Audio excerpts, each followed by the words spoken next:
राजाधिराज सद्गुरुनाथ श्री सिद्धरामेश्वराय नमः। राजाधिराज सद्गुरुनाथ श्री भावराजाय नमः। राजाधिराज सद्गुरुनाथ श्री काळसिद्धेश्वराय नमः। गुरुदेव महादेव गुरुदेव सदाशिवः गुरुदेवात् परं नास्ति तस्मै श्री गुरवे नमः।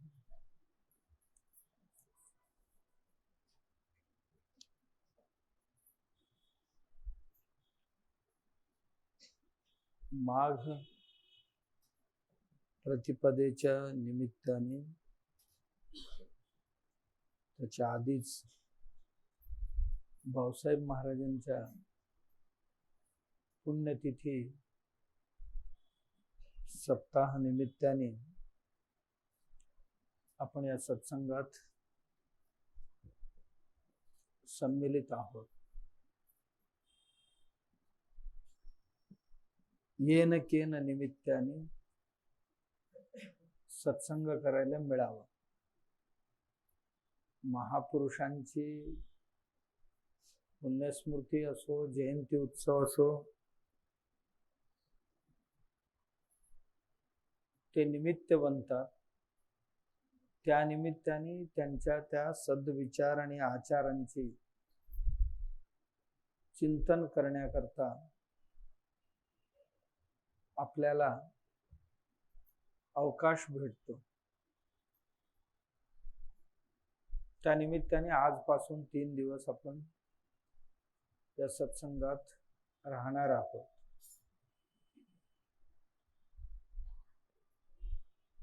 सकाळी आपण बाणगंगेवर पूजेला गेले असताना आमच्या खोतानी एकनाथ महाराजांची बारोड गायली।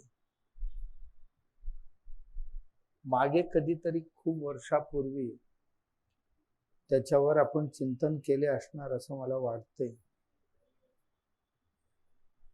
चिंचेच्या पानावर देऊळ रचिले, आदि कळस मग पाया रे। दोमुखी हरिणी पाण्यावर गेली, मुखाविना पाणी प्याली रे। पाषाणाची संगड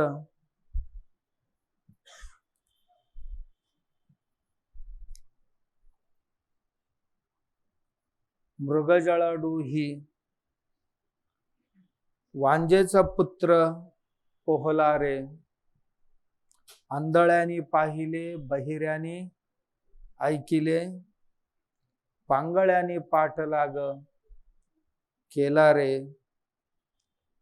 देवा पूजू जाता देऊळ बुडाले, परियेसी सद्गुरु राया रे। एका जनार्दनी एकपणा मिरवी, हरीच्या नामे तरलो रे। चिंचेच्या पानावर देऊळ रचिले, आदि कळस मग पाया रे। एकनाथ महाराजांची एक सुंदर बारोड आहे। एकनाथ महाराजांची जी भागवत, एकनाथी भागवत जे आहे, त्या भागवतात येणारा एक अभंग आहे। यांना कूट अभंग असंही म्हणतात, भारुडी अभंग असंही म्हणतात। ही अभंग उपहासात्मक असतात एक, दुसरं असंभवात्मक असं वाटतात सगळ्यांना। वरवर वाच्यार्थ जर पाहायला गेलो, असंभवात्मक असंही वाटतात। आणि नाट्यमय स्वरूप या अभंगांचा असतो. या अभंगात एक छोटीशी कथा असते. कधीही एक छोटीशी उपमा किंवा कथा म्हणते, एक कथा असते. त्या कथेच्या आधाराने तत्वज्ञानाचा निरूपण करण्याचा महान सायास त्या महात्म्यांचा असतो. सहज बोलले तर लक्षात येणार नाही, लक्षात राहणार नाही. याकरता त्याला थोडसा आकर्षक बनवून, आकर्षक या अर्थाने असं कसं शक्य होईल, असं कसं होऊ शकेल, असं जिज्ञासूंच्या मनात प्रश्न निर्माण व्हावं आणि त्या प्रश्नाच्या उत्तरासाठी तो जिज्ञासा प्रकट करावी आणि अभंगाचा अंतरंग जाणणाऱ्याने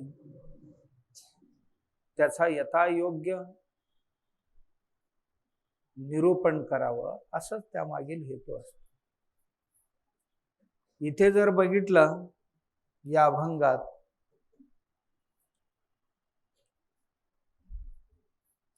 सर्वही विरोधाभास वाटणाऱ्या गोष्टी आहेत.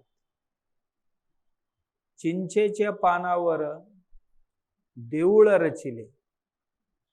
चिंचेच्या पानावर कोण देऊळ बांधू शकतात का?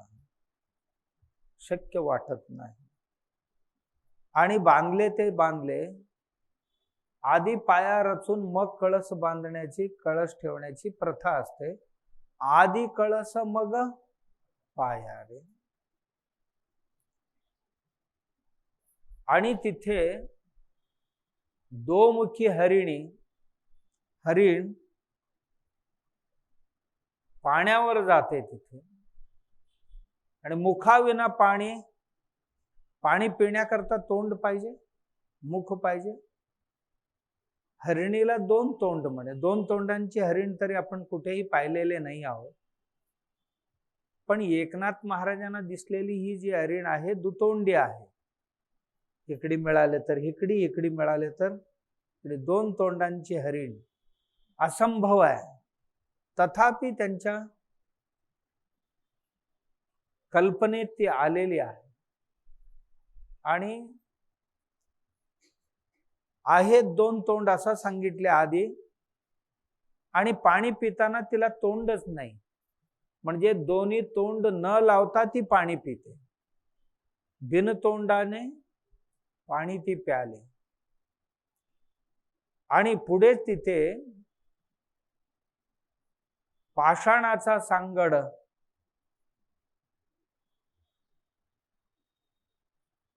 मृगजळ डोही, पाषाणाचा एक सांगाड आहे. आणि मृगजळाचा एक डोह आहे. तिथे वांजेचे पुत्र पोहायला लागला. वांजेला मुलगा असू शकत नाही. आणि त्या मृगजळामध्ये तरी पोहता येणं, ज्या डोहाची वर्णन करतात, त्या डोह कशाचा? मृगजळाचा आहे. म्हणजे उन्हाळ्याच्या दिवसात लांबून असं जे पाण्याची लहरी सारखे दिसत असतात, तिथे गेलं तर काही नसतं, पण लांबून दिसतात ते. आणि त्याच्यात हा वांजेचा मुलगा पोहतो आहे. हे कुणी पाहिले? आंधळ्याने पाहिले, बहिऱ्याने. पोहतो ही ठीक आहे, ह्याला पाहता येते, ऐकता कसं येत असेल? आंधळ्याने पाहिले, बहिऱ्याने ऐकलं. पांगळ्याने पाठलाग केला रे. आणि तो पांगळा त्याच्या मागे लागला. जो पोहतोय ना त्याच्या मागे पांगळा पळू शकतो का? नाही.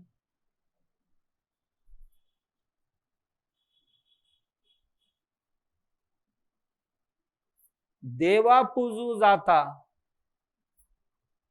देऊळ बुडाली. देवाला पूजायला गेले तर देऊळच नष्ट झाला. परियेसी सद्गुरु राया रे. सद्गुरु रायांची काय सांगावं. एका जनार्दन एकपण मिरवी हरीच्या नामे तरलो रे. एकनाथ महाराज प्रतिज्ञा करून सांगतात, सद्गुरु चरणी माझी असणारी निष्ठा आणि त्यांच्या त्या अनुग्रहामुळे आत्माबरोबर एकरूप होऊन मी सांगतो की हरिनामाशिवाय तरणोपाय नाही, नामस्मरणाशिवाय तरणोपाय नाही. हे सर्वही जिंकतो, हे सर्वही पाहतो मी. ते नामस्मरणामुळे नामस्मरणाची गुणगान करण्याकरता, महती सांगण्याकरता या अभंगाची रचना बहुतेक एकनाथ महाराजांनी केली असावी. चिंचेच्या पानावर देऊळ रचिले. चिंचेची पानं खूप लहान असतात, खूप लहान, खूप छोटी असतात. त्याच्यावर मोठं देऊळ बांधलं. अणोरणीयान महतो महीयान. उपनिषद असं म्हणते, खूप छोटा असतो देव आणि खूप मोठाही असतो. त्याच्या एवढा मोठाही कोण नाही, त्याच्या एवढा छोटही कोण नाही. आणि काहीही केले तरी त्याच्यावरच करावं लागतं. भगवंताच्या रीता नाही ठाव, ब्रह्माविना होस स्थळ ना. मजेशीर म्हणण्याकरता म्हटले की चिंचेची पानं, एकदम छोटस पान, त्याच्यावर देऊळ बांधिले. देऊळ एक बांधले म्हणजे कुठलं देऊळ? हे शरीर नावाचं देऊळ बांधले. देहो देवालय प्रोक्त जीवभूत सनातन. देहो देवालय प्रोक्त. देह म्हणजे देवालय आहे. यालाच मंदिर असं नाव दिलेले आहे. आपल्या अभंगामध्ये सुद्धा पायच ह्याची खांब आहे, देहच ही मंदिर आहे, मस्तकच ह्याची कळस आहे आणि हृदय जे आहे हे गाभारा आहे. इथे गाभाऱ्यामध्येच भगवंताचा वास आहे. अशी एक धारणा, अशी एक उपमा अन्य संतांनी सुद्धा शरीरा संबंधात दिलेले. शरीराला तसे खूप नाव आहेत. कोण म्हटले की हे एक घर आहे आणि ही छत आहे. छत गटमुट असायला पाहिजे, अन्यथा ते गळते. अर्थात आपलं ज्ञान हे मजबूत असायला पाहिजे, अन्यथा अज्ञानामुळे गळायला लागले तर डोळ्यात अश्रू आल्याशिवाय जीवनात राहत नाही. अशी उपमा दिलेली आहे. या शरीराला जसं घर अशी उपमा दिलेली, याला तंबोरा असाही उपमा दिलेली आहे. याला चादर ही कोणतरी म्हटलेले आहे. झीनी रे झीनी चदरिया. पंचतत्वाचा हे एक चादर आहे असंही कबीरांनी म्हटलेले आहे. कोण याला पतंग म्हटलेले आहे. पंचसूत्र बांधलेले हे पतंग आहे. आकाशात जोपर्यंत उडते तोपर्यंत उडते आणि कधी जमिनीवर येऊन आपटेल सांगता येत नाही, किंवा हवेतच जाईल माहित नाही.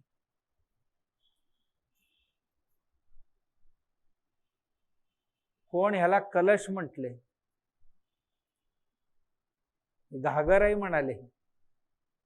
कोण म्हणाले हे क्षेत्र आहे, इदम शरीरम कौंतेय क्षेत्रमित्यभिधीयते, त्याला कोणतरी क्षेत्रही म्हटलं.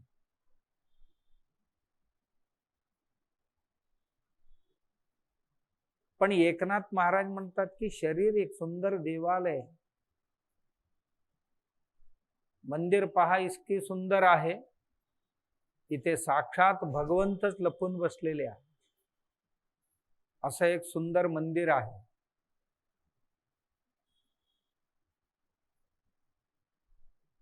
देव चैतन्य असेल तर मंदिर जड आहे. देऊळ बांधिले त्या कर्त्या पुरुषाने हे देऊळ तयार केलेले, पण तयार केल्याचा रीत मात्र विचित्र आहे. आदि कळस मग पाया. एकनाथ महाराज ज्यांचा जो स्थान आहे पैठण, हे छत्रपती संभाजीनगरच्या आसपासला येणारा स्थान. तिथेच वेरोळला एक मंदिर आपल्याला पाहायला मिळते, अजंठा वेरोळला.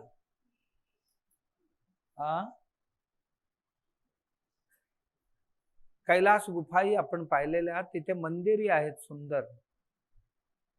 त्या मंदिराची रचना अशी झाली, आदि कळस मग पाया.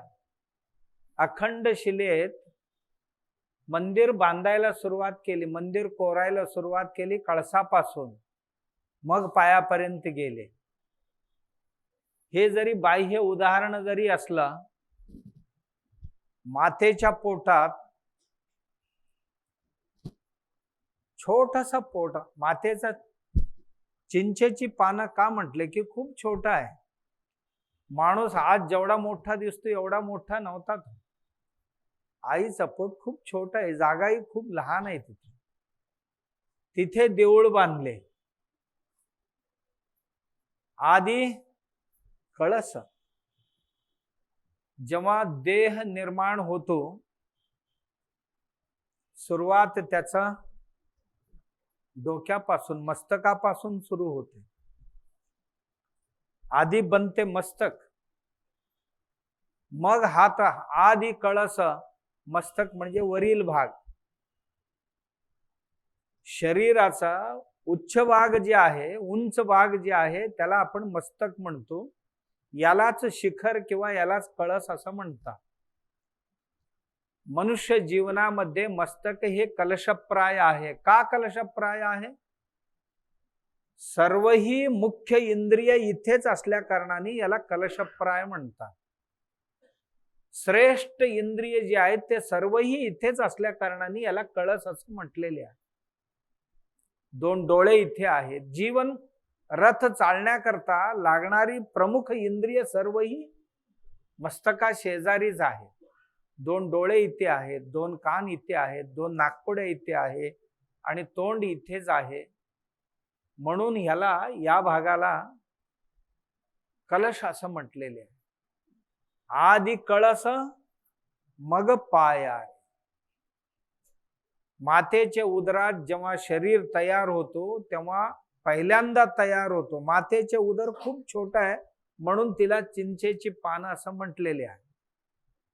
आणि सुरू होते बिंदू पासून. डोळ्यांना न दिसण्या इतकं लहानसा अंडी तयार होते, छोटसा अंडी तयार होते आणि हळूहळू हळू त्याचा आकार मोठं होत जातो. बाहेर येईपर्यंत 2 किलोचा बनतो. फार मोठा नाही 2 किलो म्हणजे. तो 100 किलोचा माणूस कुठे आणि 2 किलोचा शिशु कुठे? त्या बाळाचा आधी मस्तक तयार होतो, नंतर अन्य अवयव तयार होतात. म्हणून आदि कळस मग पाया. आमच्या सगळ्यांचीच रचना अशाच पद्धतीने झालेली आहे. याच्यावर गर्भोपनिषद नावाचं एक उपनिषद आहे. मानव जन्म कसा होतो याच्यावरच खूप छोटं उपनिषद आहे, मोठं नाहीये, एक छोटं उपनिषद. कोणत्या कोणत्या महिन्यात काय काय प्रक्रिया होतात, त्याचा वाढ कसं होतो आणि त्याच्याकरता अन्न आहार कुठलं लागतो, संस्कार कसे होतात पोटात असताना, आणि आत बाळ असताना काय आईने घरातल्याने काय केले तर ते बाळ काय करते, आतमध्ये रिॲक्शन्स कसं करते, त्या सगळ्या गोष्टींची उहापोह ऋषी मुनीने त्या काळात केलेली आहे. जे पाहण्याकरता, शोधण्याकरता, शोध घेण्याकरता कुठलेही सोनोग्राफी मशीन्स त्या काळात नव्हते. केवळ आणि केवळ अतींद्रिय सामर्थ्यावर. अतींद्रिय सामर्थ्य त्याला म्हणतात जे या इंद्रियांना दिसत नाही, या इंद्रियांना ऐकू येत नाही, या इंद्रियांनी आपण स्पर्श करू शकत नाही, पण हीच कार्य इंद्रिय विना करता येतं, ते ज्ञान संपादन करता येते, म्हणून त्याला अतींद्रिय सामर्थ्य असं म्हणतात.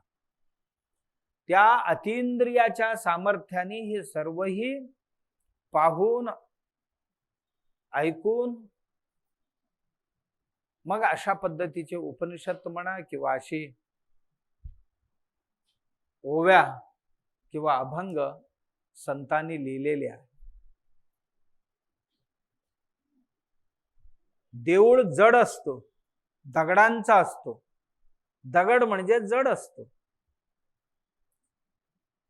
दगड म्हणजे जड असतो.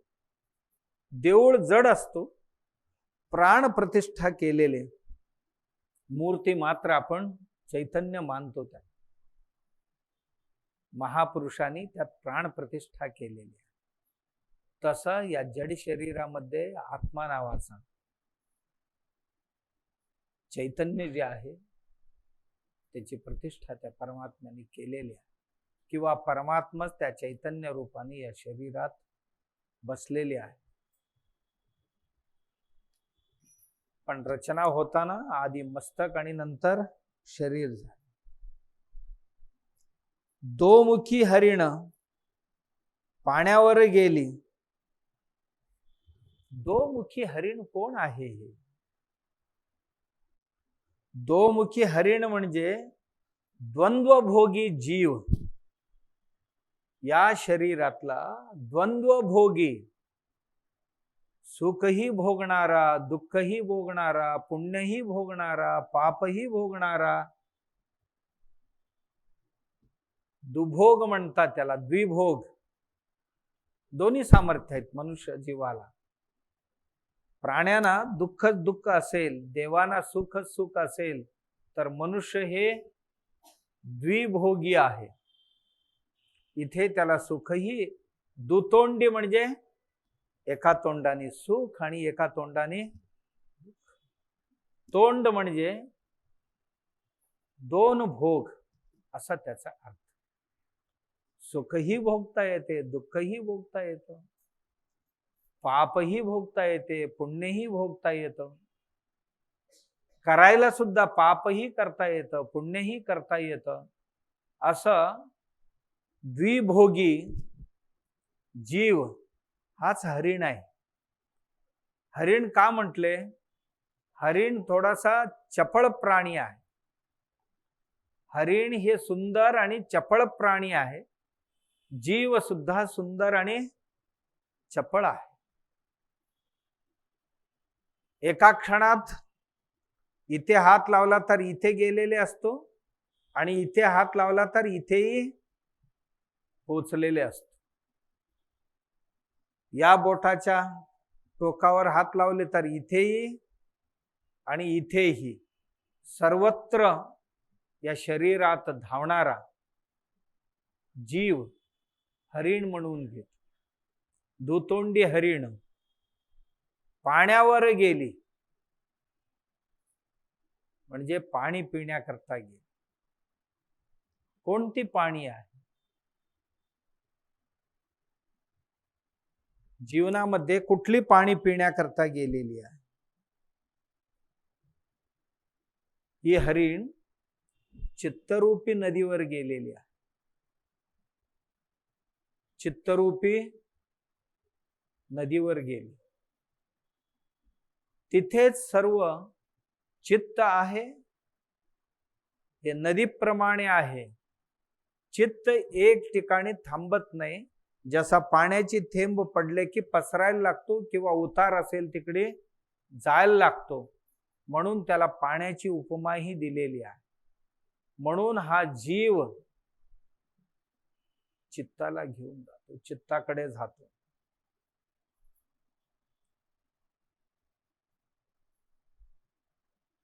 आणि मुखविना पाणी प्याली रे.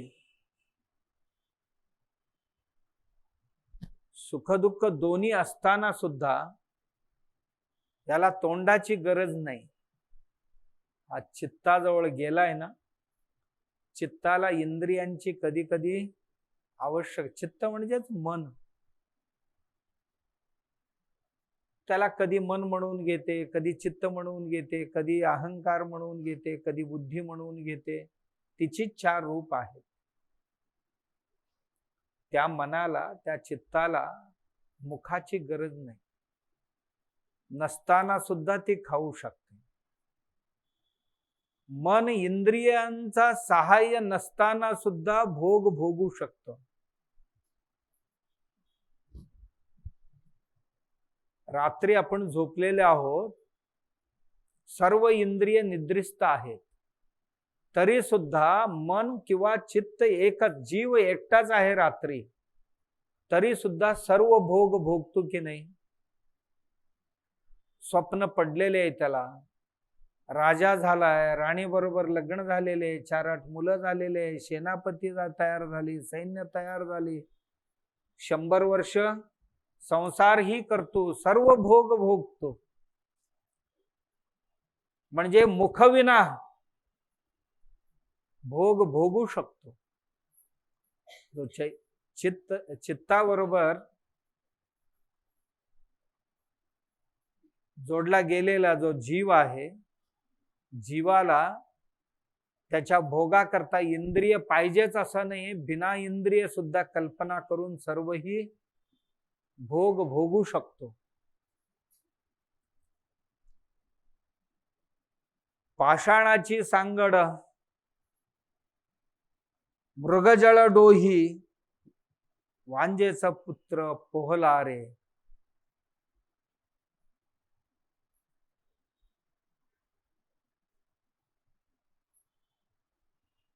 पाषाणाची सांगड, देह पाषाणाचा म्हणजे जड शरीर. मृगजळाचे डोही, डोह जे आहे मृगजळाचा, मृगजळ म्हणजे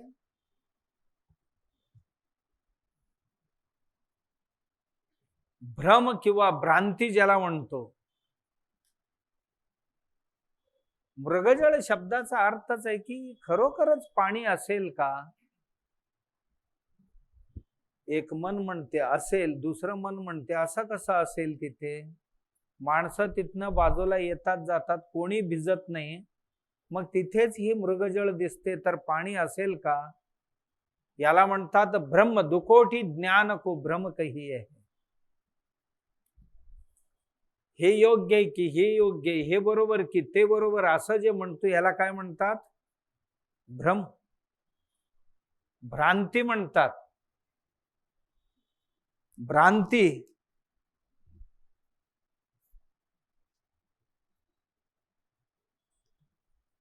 डोह जे आहे ज्याच्यामध्ये पोहायला जाणार आहे, तो डोह जे आहे भ्रांतीचा आहे. आणि त्यातच पोहेन म्हणतो कोण? तो पुढचा वांजेचा पुत्र. वांज पुत्र कोण? वांज पुत्र म्हणजे ती मुळातच वांज आणि तिला पुत्र म्हणजे ज्याला आई नाही बाबा नाही असा. आई नाही, बाबा नाही, असं कोण आहे इथे या शरीरात? ज्याचा कोणी पुरस्कर्ता नाही आहे, ज्याचा कोणी जन्मदाता नाही आहे, तो स्वतःच असाच तयार होतो, असं कोण आहे या शरीरात? वांजपुत्र. या शरीरात एक वांजपुत्र आहे, त्याला कोणच नाहीये, आपला असं कोणी म्हणतच नाही त्याला. त्याला बापच कोण नाहीये. तसं म्हटलं तर आई पण कोण नाहीये, तरी तो जन्माला येतो. त्यालाच म्हणतात अहमजनित वृत्ती. अहंकाराला ना बाप आहे ना आई आहे, काहीच नाहीये. पोहेनच म्हणतो, जिथे मिळेल तिथे, जे दिसेल त्यात भाग घेईनच म्हणतोय तो. आमची अहम वृत्ती जी आहे त्या मृगजळात पोहायला निघालाय. मनुष्याचं असंच असतं. मनुष्य कुठेही जाईन म्हणतो. भले भले लोक पोहले त्यात, आम्ही पोहणं काय?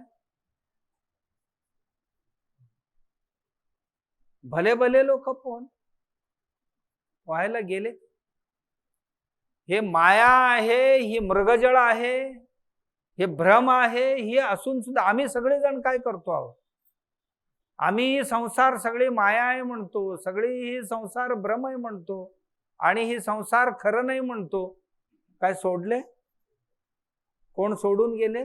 नाही, सगळे त्यातच पोहतो आहोत आपण सगळे. रोज सकाळी उठले की रात्री झोपेपर्यंत त्यातच असतो. खरं असं काही नाहीये या संसारात, सगळे भ्रमित आहे, भ्रम आहे. ज्यांना ज्या ज्या नावाने आम्ही हाक मारतो, हे सर्वही आमचा भ्रम आहे. कारण ते आता हे शरीरालाच बघा, याला शरीर म्हणतोय. शरीर कुठे आहे? इथे. इथे हात लावला तर हात म्हणतो याला, हे शरीर नाहीये. इथे हात लावला तर याला छाती म्हणतो, आणि इथे हात लावला तर ह्याला बेंबी किंवा ह्याला पोट म्हणतो आपण. इथे हात लावले तर ह्याला गुडघे म्हणतो, पाय म्हणतो. मग ह्यात शरीर कुठे आहे? पुन्हा शरीर मानतो ते मानतो, पुन्हा त्याला एक नाव सुद्धा ठेवतो. तो नाव ह्यात नेमका कुठे राहतो माहित नाही. याला हात म्हणतो, हात तरी आहे नाहीये. हे कोपरा आहे, हे मनगट आहे, आणि हे अंगठे आहेत, बोट आहेत. आणि पुन्हा इथे आलो तर हे नख आहे, आणि इथे आलो तर याला म्हणतात तळहात. कुठे आहे? काहीही नसताना एक तयार झालाय ना, आणि याच्याबरोबरच सगळे व्यवहार करतो ना आपण. या जगात सुद्धा सर्वही असेच आहे. पंचमहाभूतांचा तयार झालेला हा जो माया जाळ आहे, मृगजळ आहे, या मृगजळाच्या दोही आम्ही आता होडी घालून त्यात चालवायचा प्रयत्न करतो. आमच्या ही होडी घालून सगळ्यांचा व्यवहार असाच चालू आहे. आणि ह्यातच बघा, एक नवरा झाला, एक बायको झाली, एक आई झाली, एक बाबा झाला. विचार केले तर कोणी कोणाचे नाही, खरे विचार केले तर कोणी कोणाचे नाही. कोण कुठून आलेत माहित नाही, पण आले आणि एक नातंही तयार झालं. लग्न झालं, झाल्याबरोबरच 3-10 सेकंदामध्ये इतकी आपली नसलेली लोक आपली झाली. म्हणजे मुलीकडची किंवा मुलाकडची जेवढी पाहुणे होते ते सर्वही आपले सोयरे बनले एका क्षणात. एका क्षणात मित्रांचे मित्र ते सर्वही मित्र बनले. आपली शत्रू नव्हे, मित्रांची शत्रू सुद्धा आमची आता शत्रू बनले. हे भ्रम भ्रांती नाही तर दुसरं काय आहे यात?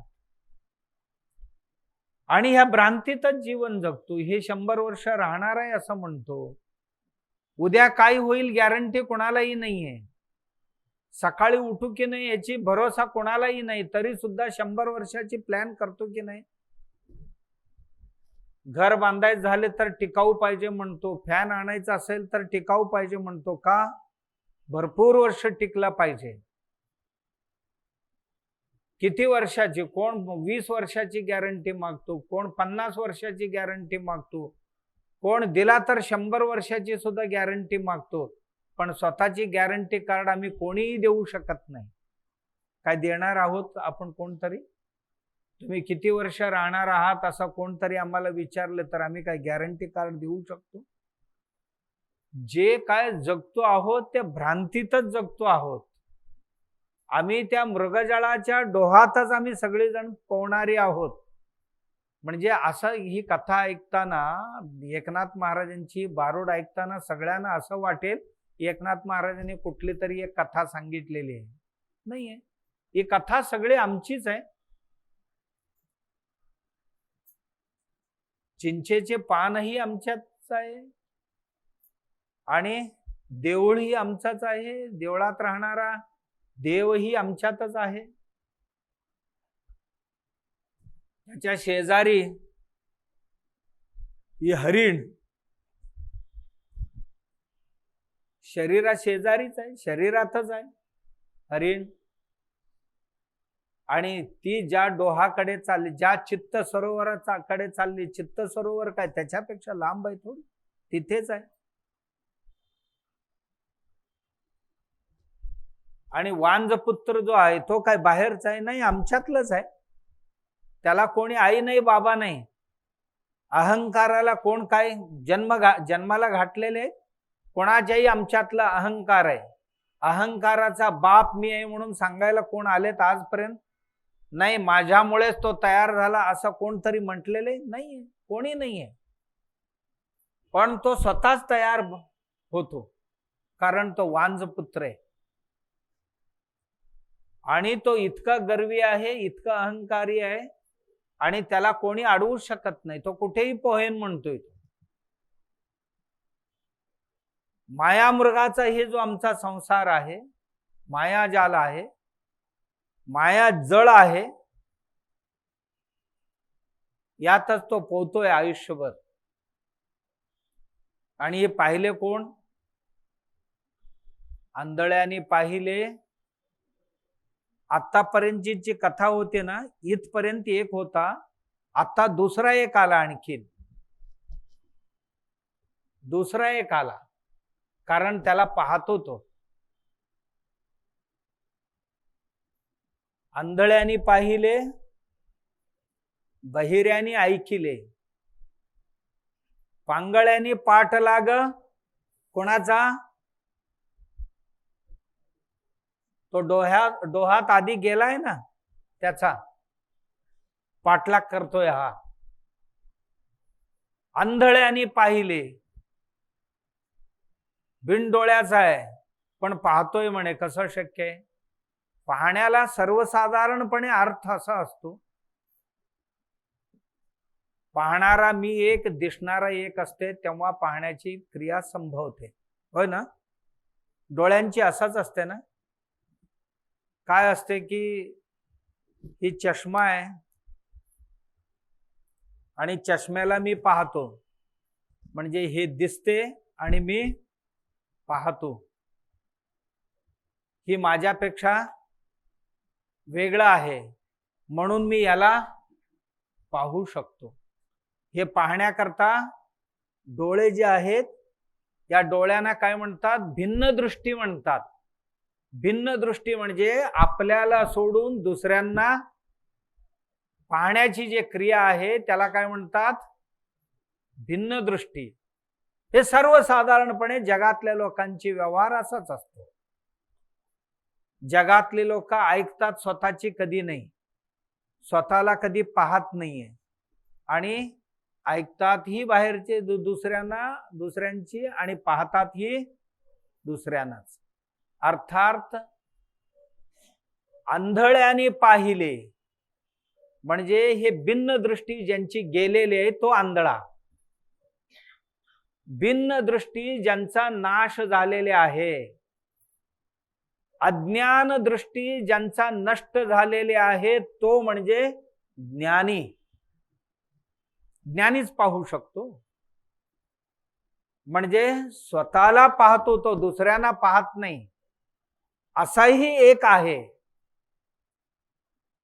भिन्न दृष्टीने पाहणारा नाही, आता अभिन्न दृष्टीने पाहणारा, स्वतःला स्वतः पाहतो. पहावे आपणाशी आपण, याला आंधळा म्हणता येणार नाही.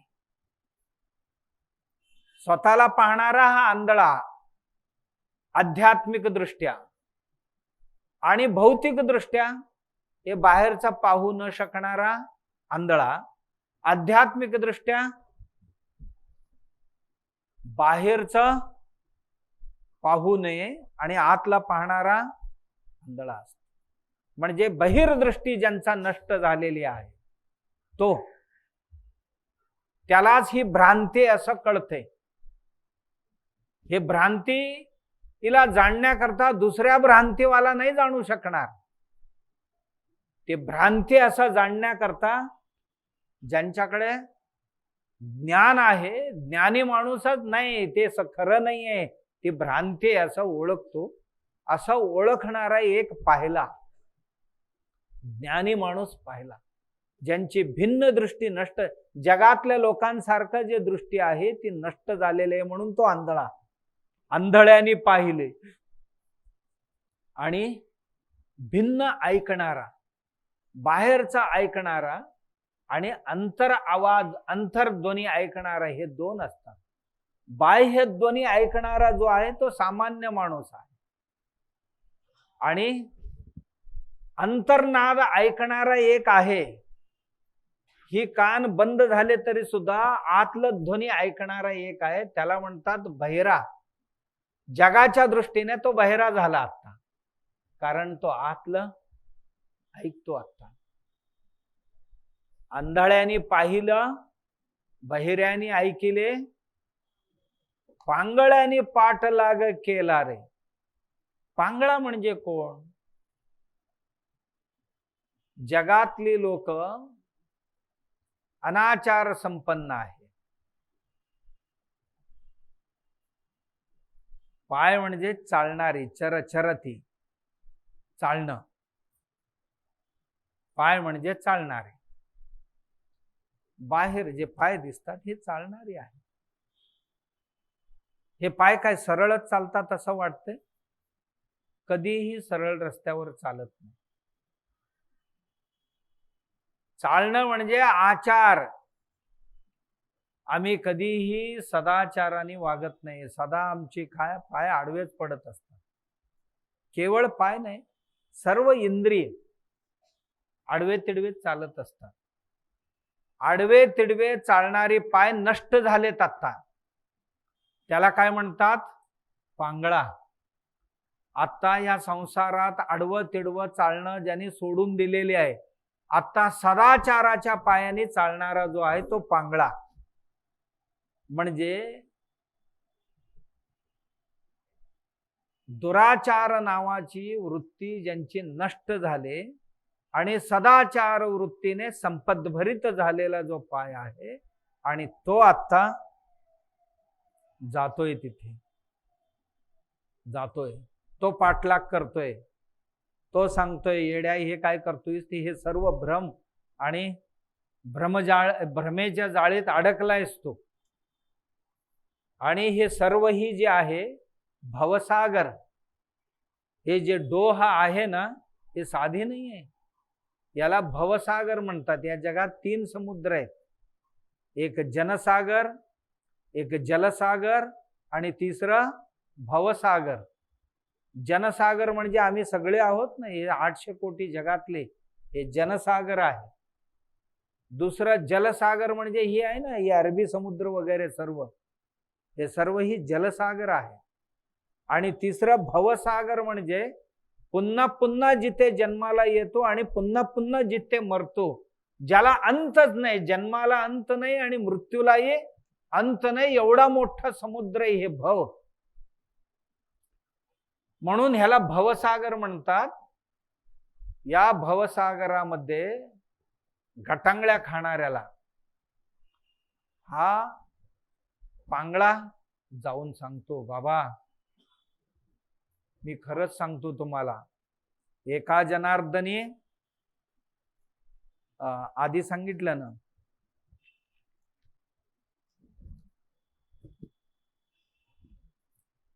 हा,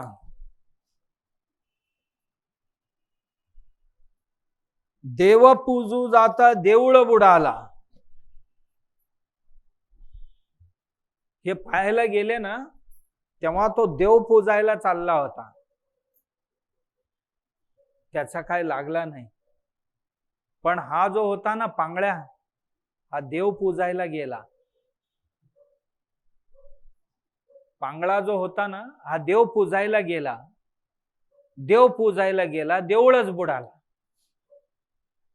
म्हणजे देह बुद्धीच नष्ट झाली त्याची. देऊळ म्हणजे ही देह, जसा आत्म्याला ओळखला, आत्मबुद्धीने व्यवहार करायला गेला, तेव्हा देह बुद्धी आपोआपच देव पूजाया गेला. आत्म्याला ओळखण्यासाठी किंवा आत्म्याच्या सहवास करण्यासाठी गेला तो जीव, काय झालं त्याचा, याच्याशी संबंधच तुटला आणि देह बुद्धी नष्ट झाली. म्हणजे देऊळ बुडाली, देव पूजाया गेला, देऊळ बुडाली. देव पूजायला म्हणजे आत्म्याला भेटण्यासाठी गेला, आत्मा भेटता भेटताच देऊळच नष्ट. ज्याला आजपर्यंत खूप महत्वाचा समजला होता, नाहीये, याच्यापेक्षाही महत्वाचा इथे आहे. देह महत्वाचा नाहीये, आत्मा महत्वाचा आहे, हे त्याला कळलं. आणि आत्म्याचं सुख लाभल्यानंतर देहाचं सुख त्याला क्षुल्लक वाटला. जसं की अश्वत्थामाला त्याच्या मित्रासमवेत राजवाड्यात गेला होता एके दिवशी. त्याचे मित्र राजकुमार होते गुरुकुलातले. राजवाड्यात गेला होता. राजवाड्यात गेल्यानंतर गूळ केशर वगैरे टाकलेले दूध आणून त्याला दिली. विचारलं हे काय आहे, ते म्हणाले हे दूध आहे. मग आमची आई रोज दूध देते, ती काय आहे. घरी गेला, जाऊन म्हणाला आई दूध पाहिजे म्हणाला. आई दर दिवशी जसं देत होती ते तांदळाची पिठाची पाणी आणली. आई आत्ता तू नाही फसवू शकणार मला, का, जोपर्यंत खरा दूध माहित नव्हता त्याला तोपर्यंत मी हीच दूध समजून पित होतो. जोपर्यंत आम्हाला खरा सुख माहित नव्हता तोपर्यंत देह सुखालाच सर्व सुख मानत होतो आम्ही.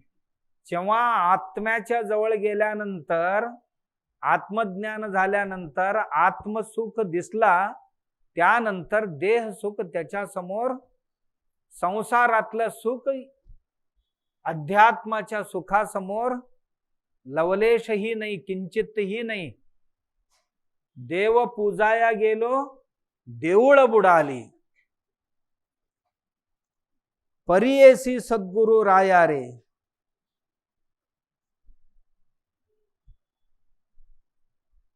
सद्गुरूंच्या सानिध्यात गेल्यानंतर, त्यांच्यावर विश्वास ठेवल्यानंतर, त्यांच्या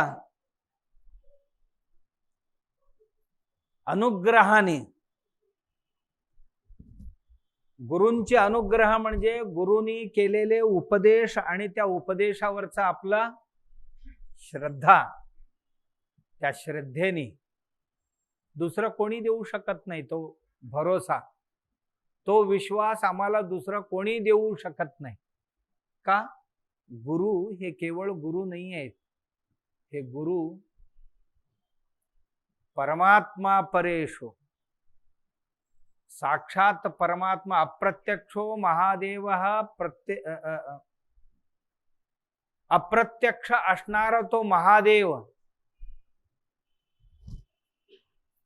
मायेच्या सहाय्याने शरीर धारण करून आमच्या समोर प्रत्यक्ष गुरु रूपात प्रकट झालेला आहे. तो प्रकट झालेला आहे.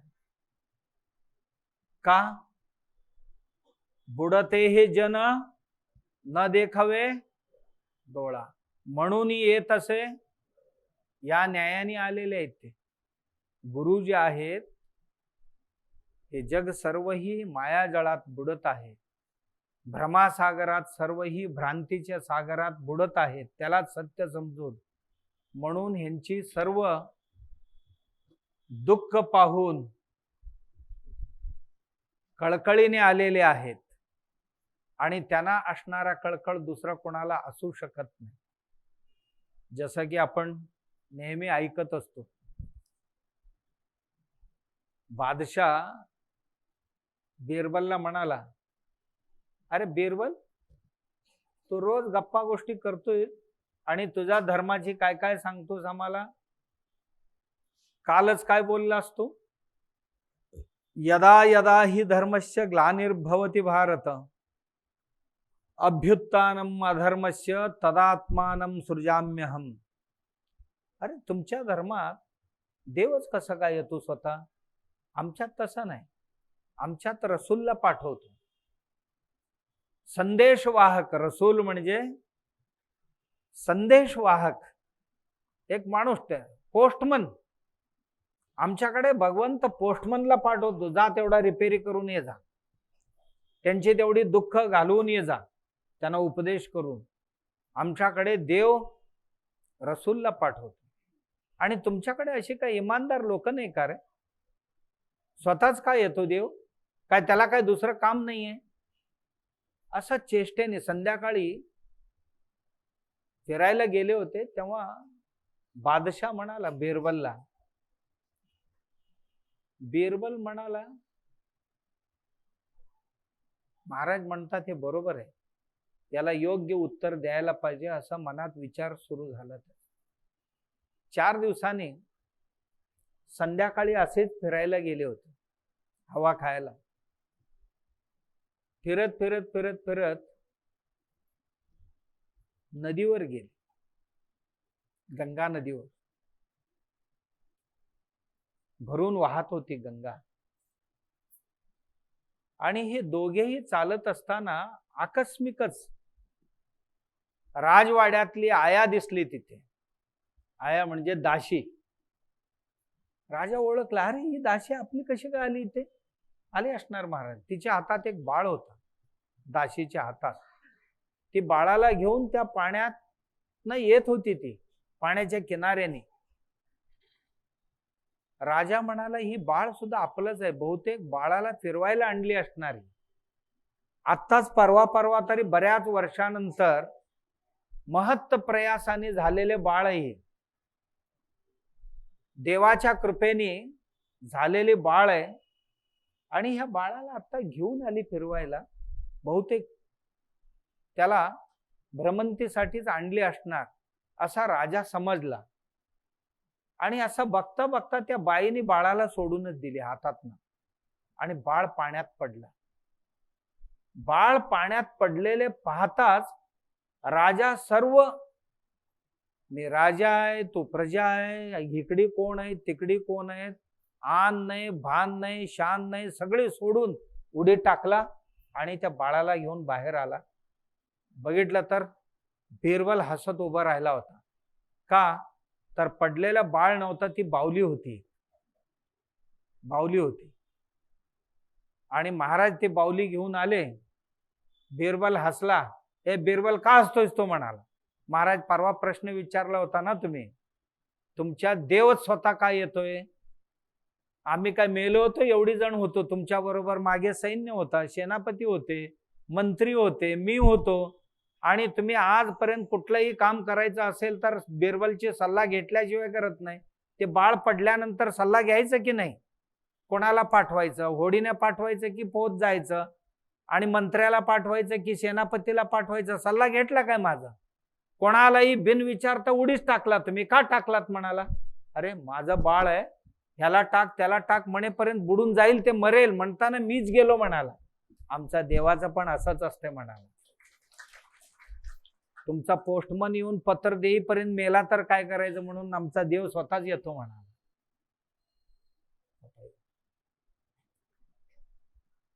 विश्वास, हा विश्वास देवणारा आमचा अवतारी पुरुष म्हणजे गुरु. गुरु हा अवतारी आहे.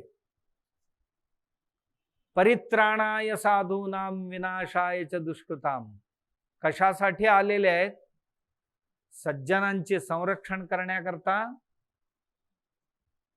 दुष्कृतींचा संहार करण्याकरता, दुष्टांचा नाही दुष्कृतींचा संहार करण्याकरता संभवामी युगे युगे, वेळोवेळी परमात्मा असा गुरु रूपाने, संतांच्या रूपाने, महंतांच्या रूपाने जन्म घेतो आणि त्या गुरुजवळ गेल्याशिवाय खऱ्या देवाचा ज्ञान होत नाही.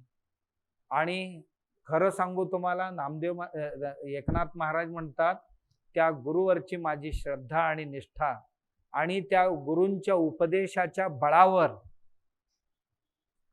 त्यांचा जो अनुग्रह मला प्राप्त झालेले अनुग्रह, त्या अनुग्रहाच्या जोरावर मी तुम्हाला सांगतो, नामस्मरणाशिवाय हे कधीही शक्य होणार नाही. कुठलं? आंधळ्यांनी पाहिलं, बहिऱ्यांनी ऐकिले, पांगळ्यांनी पाठलाग केले रे. ही स्थिती येण्याकरता, आंधळा होण्याकरता, बहिरा होण्याकरता आणि पांगळ होण्याकरता. आंधळा म्हणजे भिन्न दृष्टी नष्ट होऊन स्वात्मदृष्टी प्राप्त होणं. जगाचा ऐकण्यापेक्षा अंतर्नाद ऐकण्याची स्थिती येण्याकरता आणि अनाचाराच्या पायाने चालण्यापेक्षा सदाचाराने चालणाऱ्या पांगुळपणा मला येते ते कशाने? गुरुवर मी ठेवलेली श्रद्धा आणि गुरूंची माझ्यावर झालेले कृपा, त्याच्या जोरावर मी सांगतो तुम्हाला, नामस्मरणाशिवाय गुरूंनी दिलेले त्या भगवंताची जे नाव आहे, नामस्मरणाशिवाय हे कधीही कदापिही शक्य होणार नाही. एकनाथ महाराजांचं म्हणणं आहे की गुरूंनी कृपा करून दिलेले जे मंत्र आहे, मंत्राचे स्मरण केला तरच सोयम आत्मा ब्रह्म, हा आत्माच ब्रह्म आहे. आणि हा आत्मा सर्व काही करणारा आहे, याचं ज्ञान आणि त्याचा आनंद आम्हाला होतो, असं एकनाथ महाराज म्हणतात. म्हणजे समजलं ना? चिंचेची पानावर देऊळ रचिले. चिंचेची पान आईचा उदर आहे, ही देऊळ तिथेच रचलेली आहे. आणि आधी कळस मग पाय, होय ना? दुतोंडी हरिण पाण्याशी गेले, हा जीवच, द्विभोग घेणारा जीव गेला, चित्त जलाजवळ किंवा भवसागराकडे गेला. आणि तिथे एकाला पोहताना बघितला. कोण? अहंकाराला. अहंकार जगात कुठेही काहीही करेन म्हणतोय, त्याला बघितला. बघितल्यानंतर दुसऱ्याला राहावला नाही. ते पाहिला त्यांनी, ऐकला त्यांनी आणि गेला त्याच्याजवळ सदाचाराने जाऊन म्हणाला, बाबा रे माझा ऐक, मी देव पूजायला गेलो होतो, देऊळच उडाला माझा. का? हे सद्गुरूंच्या कृपेने, त्यांच्यावर ठेवलेले विश्वासाने. मी सांगतो तुम्हाला, गुरु कृपेने सांगतो तुम्हाला, नामस्मरणाशिवाय, मंत्राशिवाय, मंत्र जपाशिवाय, ध्यानाशिवाय हे अजिबात कळणार नाही. हे काय कळणार नाही? ही जी कथा आहे हे कळणार नाही. एकनाथ महाराजांची भारूड समजणार कोणाला समजेल? हे जो गुरुपुत्र आहे त्याला समजेल. जो ध्यान करतो त्याला समजेल, नामस्मरण करतो त्याला समजेल. तोही कसं करतो नामस्मरण? गुरुवर अत्यंत एकनिष्ठ होऊन, गुरुवर एक निष्ठेने श्रद्धा ठेवून केला तर हे सर्वही समजू शकतं, समटले. आणि आपणही त्या गुरुवरच्या श्रद्धेने हे सर्वही अनुभवण्याची सामर्थ्य संपन्न झालेले आहोत. आणि आपली ही स्थिती सदा काळ टिकून राहो एवढी सद्गुरुचरणी प्रार्थना. राजाधिराज.